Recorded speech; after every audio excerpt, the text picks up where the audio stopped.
The water beat down his back, fogging the glass, but not enough to hide him from me. I saw everything, his weathered hands moving with the kind of slow reverence only age brings. Soap slid across skin mapped with stories.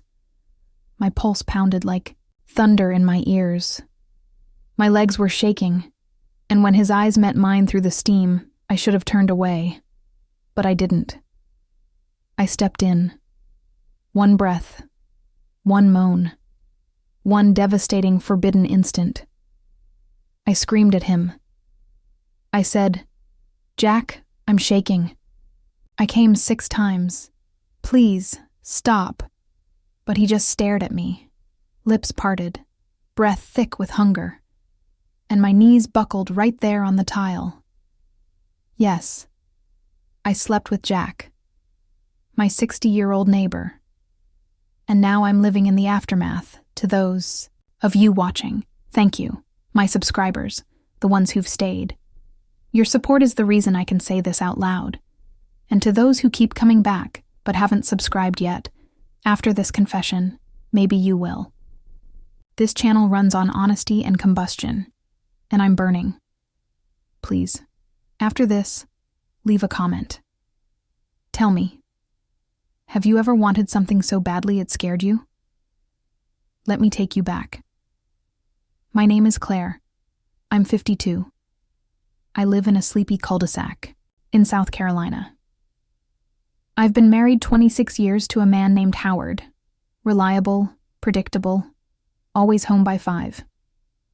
Our life has a routine that wraps around us like a quilt. Laundry Mondays, garden Tuesdays, church Sundays. And for a long time I thought I was content.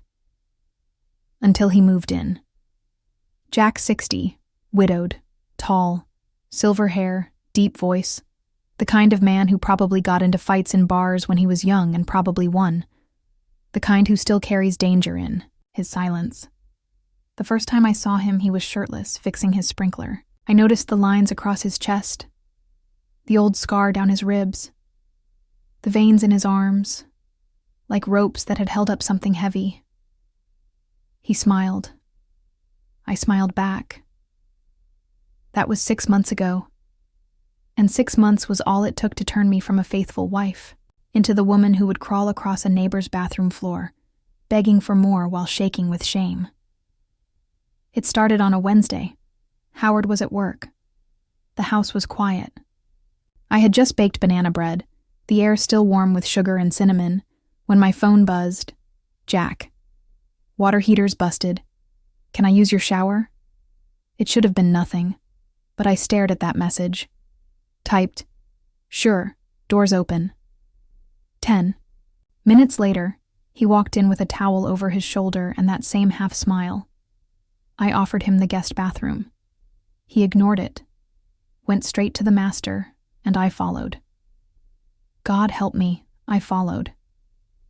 The sound of the water pulled me down the hallway like a magnet.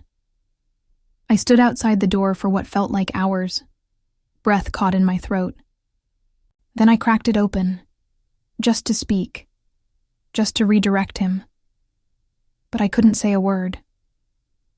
Because there he was, head tilted back, water running down his chest, his thighs, mouth slightly open. He saw me. He didn't flinch. He opened the door wider, and my body moved before my brain could stop it. I stepped inside, dropped my robe. We didn't speak. His hands found my hips. He pulled me in. My head fell back as he kissed my neck. Slow, rough, like he was starving, and I was the only thing on the table. My whole body lit up. Every nerve, every thought melted away. He pressed me against the tile. Cold, then heat. His mouth, his breath, my cries. I whispered his name, then I screamed it. Again, and again, until I forgot how many times. 6, when I finally collapsed, legs trembling, throat raw. I gasped, "Jack, I came 6 times. Can you stop?" But he didn't. He moved slower, deeper, like he was pouring every ounce of grief and lust and loneliness into me. When we peeled ourselves off the floor, I could barely breathe. I wrapped myself in a towel. My hands wouldn't stop shaking. Should have felt guilt. But what I felt was alive. I avoided him for days. Would speed walk past his house like it burned me. But at night, in my dreams, I heard the water, felt his breath, remembered the way I unraveled. Howard noticed. He asked if I was sick. I said I was tired. He kissed my forehead and went back to reading the paper. That weekend, Jack knocked on my door. He brought wine. He smiled. I slammed the door in his face. 5 minutes later, I opened it. He was still standing there, and this time, when he stepped in, I let him ruin me again. I won't call it a mistake, because it wasn't. It was a decision. One I made with both hands trembling and my heart thudding against my ribs. 3 more times. That's how many times I let him in after that first day. Every time I swore it would be the last, but it never was. By the second week, he stopped knocking. He would text, "Coming over," and I would leave the door unlocked. I stopped wearing underwear under my house dresses. I stopped baking, stopped gardening, stopped being the version of myself. Howard married. He noticed. "Claire," he said one night, sitting beside me on the porch. "You don't smile anymore. Are you okay?" I smiled. So wide it hurt my cheeks. Said nothing. But inside, I was screaming. Every time I kissed his cheek, I felt like a traitor to someone innocent. And every time Jack touched me, I convinced myself it was just lust. Just a phase. Something I could end. If I really wanted to. But I didn't want to. And Jack knew that. He started changing. Longer kisses. Tighter grips. Comments that cut under the skin. "Do you think of me when he's inside you? You fake it with him now, don't you?" I'd laugh. Push him off. But the truth stung. One morning, after another stolen hour in the laundry room, I told him it was over. I stood there, shirt half-buttoned, bra in the washer, heart in my mouth, and said it. He leaned in, smirking, whispered, "You'll beg me by Friday." And the worst part? I believed him. That night, when Howard tried to make love to me, I was numb. I closed my eyes and thought of Jack. And for the first time in my marriage, I faked every sigh, every sound, every finish. And when it was over, I turned away and cried into the pillow like I was mourning the woman I used to be. I didn't cry because I was guilty. I cried because I liked it, because Friday came quicker than I expected. It had been raining. I had no intention of seeing him. But the storm knocked out the power on our block, and when I stepped outside to check the breaker, there he was, shirtless again, wrestling with a tarp over his car. I stared. I didn't mean to. He saw me. He dropped the tarp, walked straight to my porch, rain tracing every muscle, dripping from his lips, his collarbone, his hair. He didn't speak, just looked at me like I was already his. I moved aside, let him in. Again. We didn't make it past the kitchen. Water soaked into the tile beneath us. His fingers knotted in my hair, my nails raking down his back. When it ended, I lay trembling, his breath warm against my throat. "I hate you," I whispered. He laughed. "No, you hate how much you crave me." That's when it hit. I wasn't just cheating anymore. I was hooked. Ma, I was gone. The next day, everything cracked. Rachel, my best friend, showed up unannounced. I was still in Jack's shirt, my hair a mess. I tried to play it cool, clean up, but the back door was open. She noticed. "Claire, is someone here?" "No," I said. My voice betrayed me. Then she spotted the 2 wine glasses.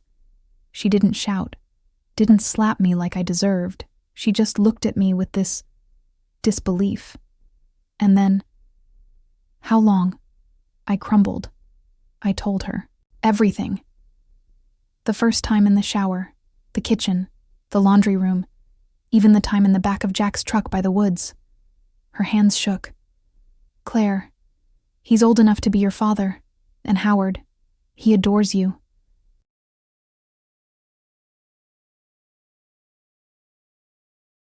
I nodded. But the truth? I hadn't thought of Howard in days. Not with heat. Not with depth. Not like that. Jack made something spark in me that I didn't even know had gone cold. And Rachel? She left. No hug. No goodbye. 2 days passed. No call. No Jack. No nothing. I waited. Paced. Then I caved. I walked over to his place, my skin buzzing just standing on his lawn. I knocked. He opened the door halfway, shirtless, of course. But behind him, a woman. Younger. Maybe 30. Lipstick smudged. Dress tight. Laughing. He looked right at me and said, "Busy. Try again later." And he shut the door in my face. I wasn't soaked by rain this time. Shame drenched me. And worse, jealousy. That night, I shredded his note, deleted every message, sobbed in the shower until my fingertips shriveled. Howard made me tea, rubbed my feet, told me I looked tired. I smiled through my tears, but my mind was still at that door. Still, burning. How dare he? Touch me like I was rare. Then discard me like I was ordinary. Sunday came. Church bells tolled. I sat beside Howard pretending to hear the sermon. But the verse, "Thou shalt not commit adultery," clanged inside my skull like thunder. My palms itched. My thighs ached. And I realized something ugly. I didn't want Jack to stop. I wanted him to kneel. Because it wasn't about lust anymore. It was about control. But Jack's door stayed shut. No glances. No texts. Like I'd evaporated. A ghost hovering at the edge of his driveway. I told myself I was okay. I wasn't. I relived it all. The look in his eyes under hot water. The way he bit his lip when I moaned. The words he whispered into. My neck that turned me to liquid. And I hated myself. Because I still wanted it. Because something in me had shifted. It wasn't love. Not even obsession. It was surrender. He'd conquered me, and I'd handed him the flag. But now, I wanted it back. So I changed. Subtle at first. Tight tops, red lips, heels far too high for gardening. Howard noticed. Said I looked like my younger self again. If only he knew why. Still, Jack ignored me. Until one afternoon, I wore that white dress. The one he once ripped off with a single hand. I bent over in the front yard, pretending to pick weeds. I felt his stare. When I straightened, there he was, across the hedge, arms folded, bare chest. No smirk. "You're playing a reckless game, Claire," he said. I smiled. "So are you." His gaze sharpened. "You think I care who you tease now? You think it still matters?" I stepped closer. "The hedge no longer between us. Tell that to the 6 times you made me shake," I whispered. He stared, then turned and walked away. I should have felt victorious. Instead, I felt hollow. 2 days later, Howard collapsed. Right there in the kitchen while I was slicing apples. I screamed so loud, the dog next door barked for 10 minutes. Paramedics, sirens, neighbors whispering, hospital lights, machines, panic.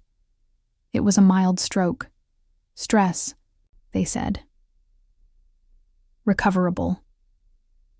That night, I sat by his bedside, listening to the soft whir of machines keeping time, and I cried. Not because I got caught, but because this man, this quiet, loyal man, had never once hurt me, and I had ripped us apart chasing chaos.